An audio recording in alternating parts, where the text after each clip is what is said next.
Hello student, नमस्कार। मैं Jagveer sir आप सबका यूसीपी मैथमेटिक्स क्लास में स्वागत करता हूं। तो आप सबों को आज बसंत पंचमी की हार्दिक शुभकामनाएं एवं दिल से बधाई।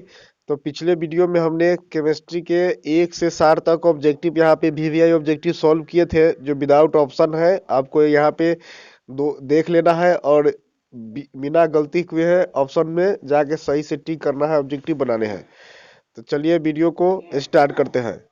तो यहाँ पे 61 नंबर क्वेश्चन 60 तक हम लोग कर लिए थे। 61 नंबर क्वेश्चन में यहाँ पे देखेंगे क्या है। तो 61 नंबर क्वेश्चन में आपका हो गया यहाँ पे प्रोपेन के आणविक सूत्र में C3H8 में सहस्त्र बंधनों की संख्या। तो ये आपके 10 बंधन होंगे। इसे हम लोग गिन सकते हैं। कैसे गिनेंगे? तो आणविक सूत्र में यहाँ पे क्या हो गया, 3 इसमें कार्बन हो गए और हाइड्रोजन हो गए 8। तो 8 3 11, एक घटा देंगे बंधन मिल जाएगा आपका। एक इसमें जोड़ के और सबको एक घटा देना है, समझे कि नहीं। इसको हम लोग संरचना सूत्र में ऐसे कुछ बनाए थे, कार्बन कार्बन और यहाँ पे 1 2 3। तो ये दो के 3 यहाँ पे कार्बन के बीच में दो ही बंधन हो गए ना। हाइड्रोजन 1 1 2 3 4 5 6 7 8, 8 बाहर से और 2 बीच में, तो 10 ही बनेंगे। तो इसी को समझना है कि एक घटा देना है और बाकी सबको जितने होंगे उतने ही बंधन होंगे। तो आपके हो जाएंगे यहाँ पे 10। नेक्स्ट आपको हो जाएंगे बेंजीन के अनुसूत्र। बेंजीन के अनुसूत्र आपका वही हो गया C6H6। C6H6 बेंजीन की संरचना हम लोग किस प्रकार से कुछ बनाते थे, मतलब कि इसको साइक्लिक तौर पे आपको बना दिया जाता था। तो यहाँ पे carbon carbon carbon carbon carbon carbon रख दिए, 6 कार्बन हो गए ना। और प्रत्येक कार्बन के बीच में डबल बंधन देते थे, अल्टरनेट करके एक एक बीच में डबल बंधन। तो इस प्रकार से संरचना होता था। उसके बाद आपके हो गया क्वेश्चन इथेनॉल का अनुसूत्र। इथेनॉल का अनुसूत्र तो ये आपके C2H5OH, और OH जो हो गया सिंबल हो गया एल्कोहल का। एल्कोहल का तो यहाँ पे आगे आपका 64 नंबर क्वेश्चन हो गया। 64 नंबर क्वेश्चन एक्वारेजिया। एक्वारेजिया में सांद्र हाइड्रोक्लिक अम्ल एवं सांद्र नाइट्रिक अम्ल का मिश्रण। तो यहाँ हाइड्रोक्लिक यहाँ पे क्या हो जाएगा, हाइड्रोक्लिक अम्ल हो जाएंगे आपके 3 और नाइट्रिक अम्ल 1 अनुपात में। तो इसको बोलेंगे 3:1 के अनुपात में होंगे, 3:1 के रेशियो में हो जाएंगे। 65 नंबर क्वेश्चन आपका हो गया। 65 नंबर क्वेश्चन 65 नंबर क्वेश्चन में क्या हो गया जी, इथेन में कितने सहसंयोजक बंधन होते हैं। इथेन में कितने सहसंयोजन बंधन होते हैं। तो इसको आप इथेन का फॉर्मूला आप देख लो कितना होता है। इथेन C2H5, C2H5 तो आपको हो जाएंगे C2H6, सॉरी C2H6। तो 6 2 8, एक घटा के लिख देंगे 7, 7 लिख देंगे, समझे कि नहीं। आपका हो जाएगा आगे मिथेन में कितने सहसंयोजक बंधन होंगे। तो मिथेन में आपका हो जाएगा CH4 हो गया, CH4। तो एक इसका कार्बन अकेले रहता है तो आपका हो जाएगा 4। तो इसको हो जाएंगे 4, 4 बंधन। नाइट्रोजन में एक अणु में कितने सहसंयोजक बंधन होते हैं। नाइट्रोजन में 3 होंगे आपको एक अणु में। एल्केन का समान सूत्र क्या है। एल्केन का समान सूत्र CnH2n+2। इन का होगा, एल्कीन का हो जाएगा CnH2n। और एल्काइन का जो है आपका हो जाएगा कितना, CnH2n-2 हो जाएंगे। मिथेन के फार्मूला हो जाएंगे CH4। सरल हाइड्रोकार्बन क्या है, तो मिथेन है, तो इसका फार्मूला हो जाएगा CH4। कार्बन के अप्रूफ है हीरा। कार्बन का अप्रूफ क्या है, हीरा है, जिसका अपवर्तनांक होता है 2.42। ग्रेफाइट है और फुलेरिन है, इसकी परमाणु संख्या होता है 60।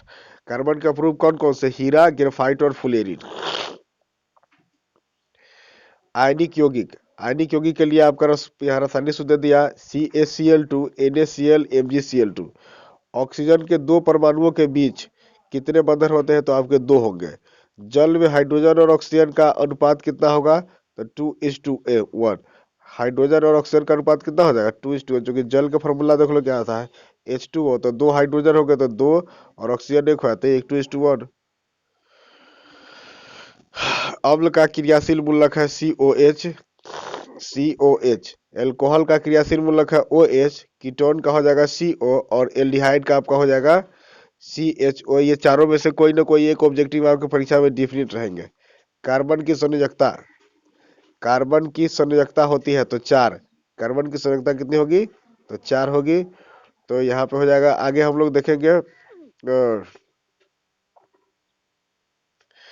एल्केन में कितने बंधन होंगे, तो एक होंगे। सिरका में कौन अम्ल पाया जाता है, एस्टिक अम्ल। आवर्त सारणी में आवर्तों की संख्या 7 होती है, 7 होती है।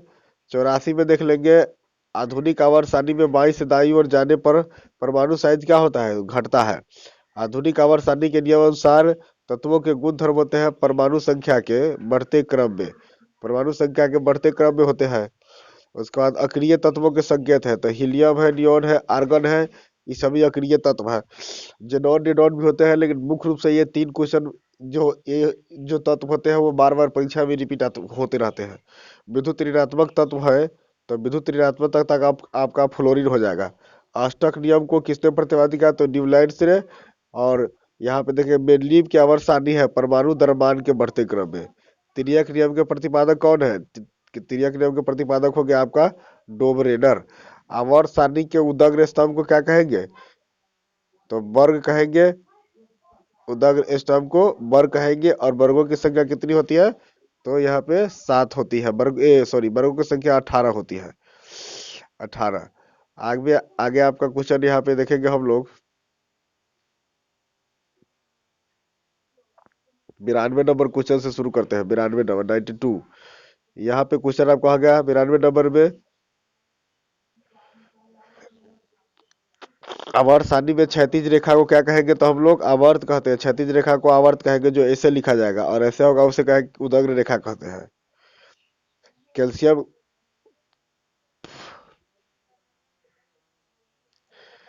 कैल्शियम की परमाणु संख्या तो Ca संकेत होगा और 20 इसका परमाणु संख्या हो जाएगा। ओजोन, ओजोन में कितने अणु होंगे, तो O3। एक अणु में कितने परमाणु होंगे, 3 होंगे, हो गया। उसके बाद देखेंगे 95 नंबर क्वेश्चन में, आवर्त सारणी के प्रथम वर्ग के तत्व को क्या कहेंगे, क्षार धातु कहेंगे। अब वर्ग 17 को हैलोजन कहते हैं। वर्ग 17 क्या कहेंगे, हैलोजन। वर्ग 18 के तत्व अक्रिय या शून्य समूह के तत्व कहलाते हैं। वन संपदा उदाहरण है किसका, लकड़ी का। वन संपदा लकड़ी का उदाहरण है। वन संपदा किसका उदाहरण है, लकड़ी का। गैर परंपरागत ऊर्जा है, पवन ऊर्जा को लिया जाता है। इनमें से कौन प्राकृतिक संसाधन नहीं है, तो जीवधारी। बायोगैस, बायोगैस ईंधन का स्रोत नहीं है। नाभिकीय ऊर्जा बायोगैस में ईंधन में नहीं आते हैं। यूरो 2 का संबंध आपका किससे होगा, तो वायु प्रदूषण से। वायु प्रदूषण से यूरो 2 का संबंध होगा। उसके बाद आप चिपको आंदोलन का मुख्य उद्देश्य क्या है, वृक्षों का संरक्षण, वृक्षों के संरक्षण था। CFC का पूरा नाम होगा क्लोरो फ्लोरो कार्बन, क्लोरो फ्लोरो कार्बन। C से क्लोरो, F से फ्लोरो, C से कार्बन। चिपको आंदोलन की शुरुआत कब हुई थी, तो 1970 के दशक में, 1970 के दशक में हुई थी। 106 में जय प्रक्रम द्वारा अपघटित होने वाले पदार्थ, अपघटित होने वाले पदार्थ क्या है, जय प्रक्रम द्वारा जो अपघटित हो जाते हैं, तो आपको आ जाएगा सूखे घास पत्ते। भूमिगत जल का उदाहरण है कुआं। विश्व पर्यावरण दिवस मनाया जाता है 5 जून को। अमृता देवी विश्नोई पुरस्कार संबंधित है वन संरक्षण से, वन संरक्षण से संबंधित है। आपके हो जाएंगे नेक्स्ट, टमाटर में ऑक्जेलिक अम्ल, ऑक्जेलिक अम्ल का प्राकृतिक स्रोत क्या है, तो ये टमाटर हो जाएंगे। जल में घुलनशील भस्म को हम लोग क्षार कहते हैं। वायुमंडल में CO2 गैस की मात्रा कितनी होती है, 0.03%। और भूमि में CO2 की मात्रा हो जाएगी 0.02% भूमि में। कली चूना,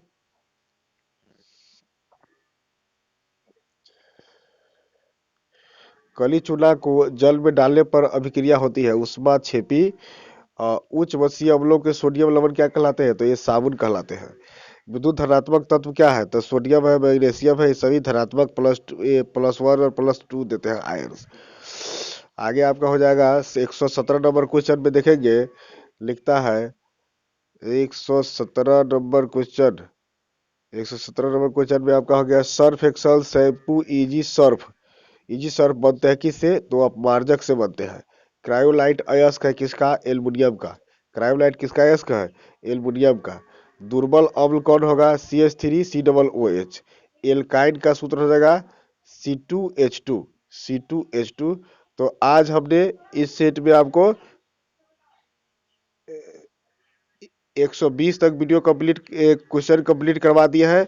अगले वीडियो में हम 120 से आगे यहाँ पे करवाएंगे। तो ये सभी क्वेश्चन आपके वेरी वेरी इंपॉर्टेंट क्वेश्चन है, जो 100% सभी रसायन विज्ञान के जो भी प्रश्न होंगे आपको यही से बनेंगे। तो चलिए, नमस्कार, धन्यवाद, थैंक्स।